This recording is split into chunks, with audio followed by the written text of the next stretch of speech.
Cristo cabeza de la Iglesia. Santo Tomás. Sobre la gracia de Cristo en cuanto cabeza de la Iglesia. Suma teológica, parte I, cuestión 8. Le compete a Cristo, en cuanto hombre, ser cabeza de la Iglesia. Así como se llama a la Iglesia entera cuerpo místico por analogía con el cuerpo natural del hombre, que realiza actos diferentes de acuerdo con la diversidad de miembros, como enseña el apóstol en Rom 12,4 a 5 y 1 COAR 12,12 SS, así también se llama a Cristo cabeza de la Iglesia por semejanza con la cabeza del hombre. En la cabeza se puede prestar atención a tres cosas, que son, el orden, la perfección y el poder. El orden, porque la cabeza es la primera parte del hombre, comenzando por arriba. Y de ahí que se acostumbre a llamar cabeza a todo principio, según lo que se lee en Ya 2,20, en toda cabeza de camino te pusiste un lupanar. La perfección, porque en la cabeza se encuentran todos los sentidos, tanto internos como externos, mientras que en los demás miembros solo se encuentra el tacto. Y de ahí que en Is 9,14 se diga, el anciano y el honorable, ese es la cabeza. El poder, porque de la cabeza, a causa de la fuerza sensitiva y motiva, que allí reside, se deriva la fuerza y el movimiento de los demás miembros, y el gobierno de estos en todos sus actos. Por eso se llama al gobernante cabeza del pueblo, como se dice en 1 Sam 15,17, siendo pequeño a tus propios ojos, te has convertido en cabeza de las tribus de Israel. Estas tres propiedades competen a Cristo en el campo del espíritu. Lo primero porque, debido a su proximidad a Dios, su gracia es más elevada y anterior, aunque no en el orden temporal, porque todos los otros han recibido la gracia por relación a la suya, según Rom 8,29, a los que de antes conoció, a esos los predestinó a hacerse conformes con la imagen de su Hijo, para que él sea el primogénito entre muchos hermanos. Lo segundo, porque tiene la perfección en cuanto a la plenitud de todas las gracias, según Yei en 1,14, lo vimos lleno de gracia y verdad, como antes hemos demostrado, Q7 a 9. Lo tercero, porque tiene el poder de hacer correr la gracia por todos los miembros de la Iglesia, como se lee en Yei en 1,16, de su plenitud todos hemos recibido. Y así resulta claro que a Cristo se le puede llamar con toda razón cabeza de la Iglesia. Es Cristo cabeza de los hombres en cuanto a los cuerpos. El cuerpo humano guarda un orden natural respecto del alma racional, que es su propia forma y su motor. Y del alma, en cuanto forma propia, recibe la vida y las demás propiedades conformes con el cuerpo humano según su especie. En cuanto es motor del cuerpo, éste sirve instrumentalmente al alma.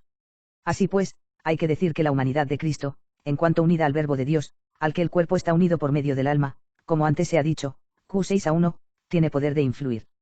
Por lo que toda la humanidad de Cristo, es decir, por parte del alma y por parte del cuerpo, influye en los hombres en cuanto al alma y en cuanto al cuerpo, pero principalmente en cuanto al alma, secundariamente respecto al cuerpo. Primero influye porque los miembros del cuerpo se presentan como instrumentos de justicia, como dice el apóstol en Rom 6,13. Después, porque la vida gloriosa se deriva del alma al cuerpo, según Rom 8,11, el que resucitó a Jesús de entre los muertos, dará vida también a vuestros cuerpos mortales, por virtud de su espíritu que habita en vosotros. Es Cristo cabeza de todos los hombres.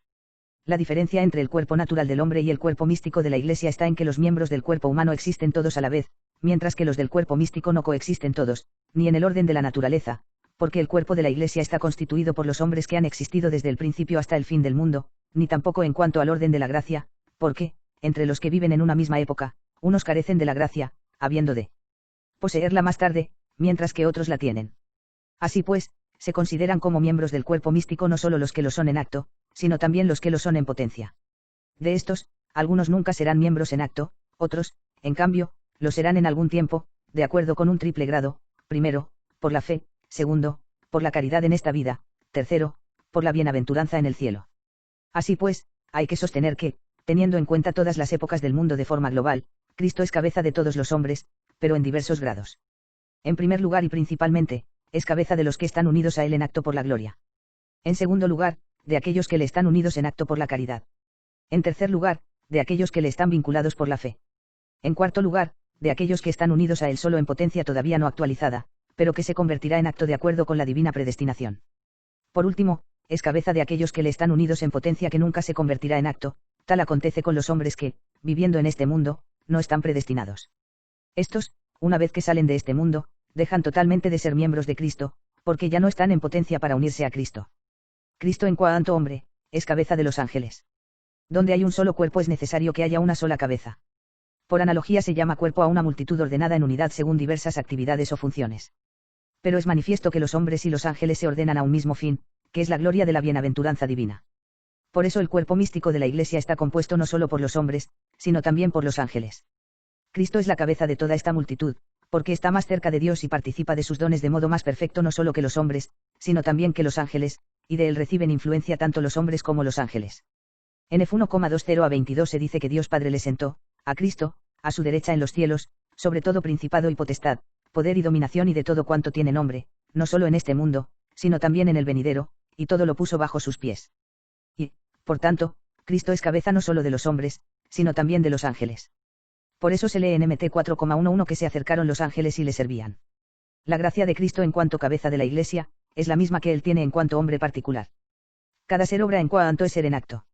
Y, por tanto, es necesario que sea una misma realidad lo que permite a un ser estar en acto y, a la vez, obrar. Así, es una misma cosa el calor que hace al fuego caliente y le da virtud para calentar. Sin embargo, no todo acto por el que un ser es actualizado es suficiente para que se convierta en principio de acción sobre otros seres, pues, como dicen Agustín, en el libro 12 de Genesiad Lit, y el filósofo, en el tercero de Anima, por ser el agente superior al paciente, es necesario que el que actúa sobre otros seres esté él mismo actualizado de una manera eminente.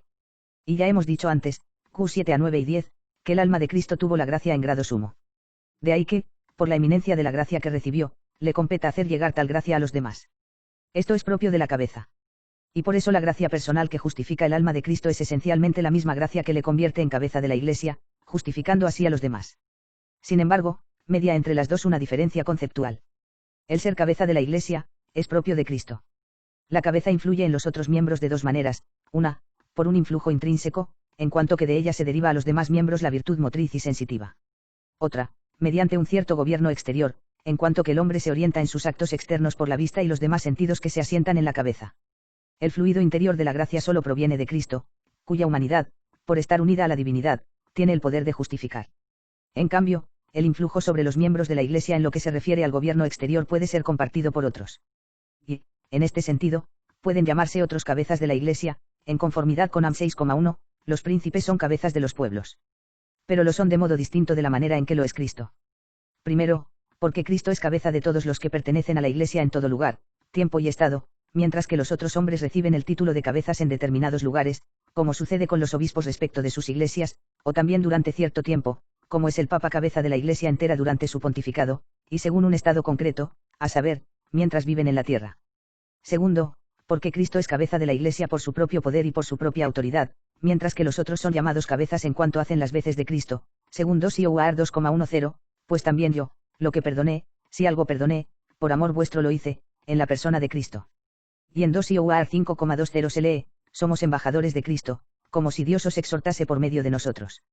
Es el diablo cabeza de los malos. La cabeza no influye en los miembros solo interiormente, sino que también los gobierna externamente, dirigiendo sus actos hacia un fin. Así pues, alguien puede llamarse cabeza de una multitud o en ambos sentidos, a saber, por el influjo interior y el gobierno exterior, y así es Cristo cabeza de la Iglesia, como queda dicho, a 6, o solo por el gobierno exterior, y en este aspecto, cualquier príncipe o prelado es cabeza de la multitud que le está sometida.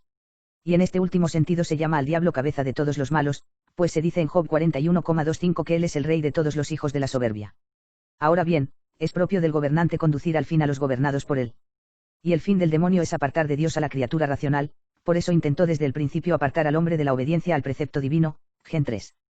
Pero tal separación de Dios tiene razón de fin en cuanto que se apetece bajo pretexto de libertad, de acuerdo con las palabras de Ya 2,20, desde antiguo quebrantaste el yugo, rompiste las coyundas, dijiste, no serviré. Por consiguiente, en cuanto que algunos son arrastrados a ese fin cuando pecan, caen bajo el régimen y el gobierno del diablo.